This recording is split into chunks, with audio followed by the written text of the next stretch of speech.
I'm here in Hyde Park, where 50,000 Sikhs have descended on the capital to mark the 30-year anniversary of the Golden Temple Massacre. The events cost thousands of innocent Sikhs their lives. The people behind me haven't forgotten. But it's not just about paying respects to the dead, it's also about campaigning for justice. There was no justification for this attack. There was no justification for the lies and propaganda that they put forward to attack our Darbar Sahib, our most sacred place on this earth, to destroy our Galta. There was no justification. The Indian government claims that the attack was a last resort, needed to root out Sikh insurgents held up in the temple. But Sikh communities in India and the UK hotly dispute this line. They want the attack and the bloody events that followed to be recognised as a genocide by the United Nations. The attack has become one of the most defining events in modern Sikh history, and elder members of the Sikh community in the UK have passed the cause on to a new generation. Anger amongst British Sikhs has been stoked this year by the revelations that the Thatcher government has sent an SAS soldier to advise Indian Prime Minister Indira Gandhi on the assault. On the march, I spoke to Iqbal Sanghera, a part-time campaigner from Nottingham.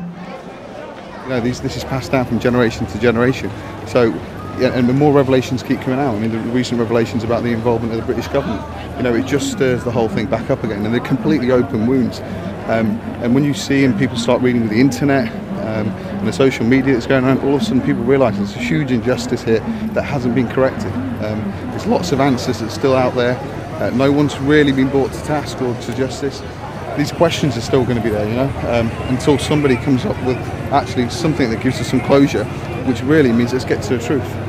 In other recent developments, a 2011 Human Rights Watch report said the Indian government had failed to bring to justice anyone involved in the 1984 anti-Sikh riots, a series of attacks sparked by the assassination of Indira Gandhi in response to the Golden Temple. WikiLeaks also reported a cable sent from the US Embassy in New Delhi, which said the Indian government of 1984 were guilty of hatred and opportunism towards the Sikhs.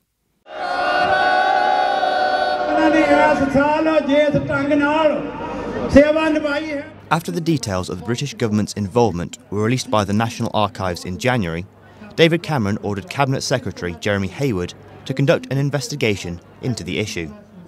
He found that the SAS soldiers' advice had only a limited impact on the decision of the Indian government.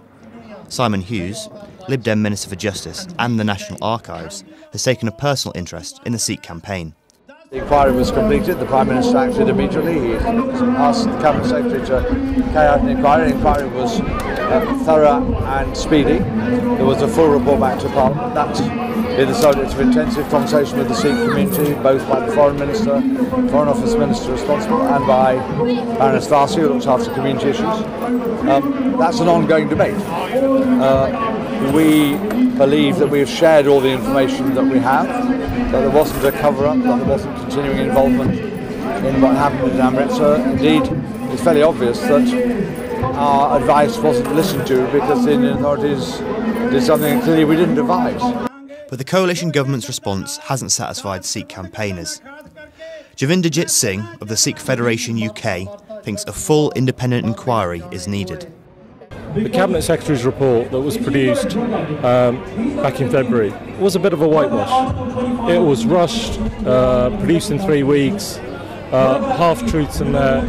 So there is a real possibility there's going to have to be legal action against the UK government. Many of the activists who gathered in Trafalgar Square from Leicester, London, Birmingham and across the UK weren't even born when the bloody events of 1984 occurred.